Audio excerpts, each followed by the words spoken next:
The word learning is used routinely in discussions about teaching in higher education, so it's important to clarify what we are referring to when we talk about learning. Educational researchers agree that learning is much deeper than memorization and information recall.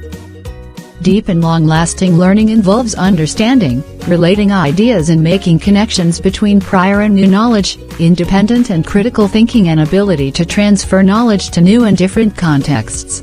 Learning is not something done to students, but rather something students themselves do. It is the direct result of how students interpret and respond to their experiences. Almost every action we take is the result of past learning, yet, for some people, learning still remains an activity undertaken in, or associated with, an educational context. As babies we learn to eat, to gain attention, to crawl, to walk, and as we develop into children, and our bodies become more functional, we learn an inordinate range of skills. Traditionally, research and studies around learning focused primarily on early years learning through childhood and adolescence. However, it is now recognized that learning is a continuous process that commences at birth and continues until death. It is the process through which we use our experience to deal with new situations and to develop relationships. A lot of our learning occurs randomly throughout life, from new experiences, gaining information and from our perceptions, for example, reading a newspaper or watching a news broadcast, talking with a friend or colleague, chance meetings and unexpected experiences.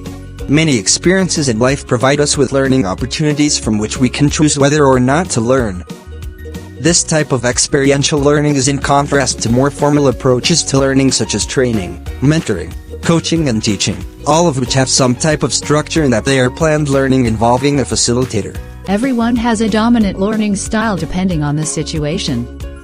There are 8 in total: visual learners, or learners, verbal learners, social learners, logical learners, physical and tactile learners, solitary learners and naturalist learners. Feedback is information given to the learner or teacher about the learner's performance relative to learning goals or outcomes. It should aim towards and be capable of producing improvement in students' learning. Feedback redirects or refocuses either the teacher's or the learner's actions to achieve a goal, by aligning effort and activity with an outcome. It can be about the output of the activity, the process of the activity, the student's management of their learning or self-regulation, or them as individuals, which tends to be the least effective. This feedback can be verbal or written, or can be given through tests, or via digital technology. These are the types of feedback when it comes to learning.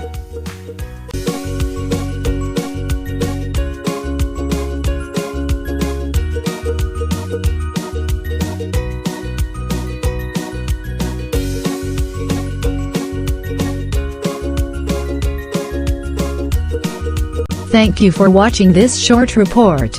Also with Ms. Shaira Joy from Business Administration major in Human Resources Management Section 2E for creating this. Goodbye and God bless everyone.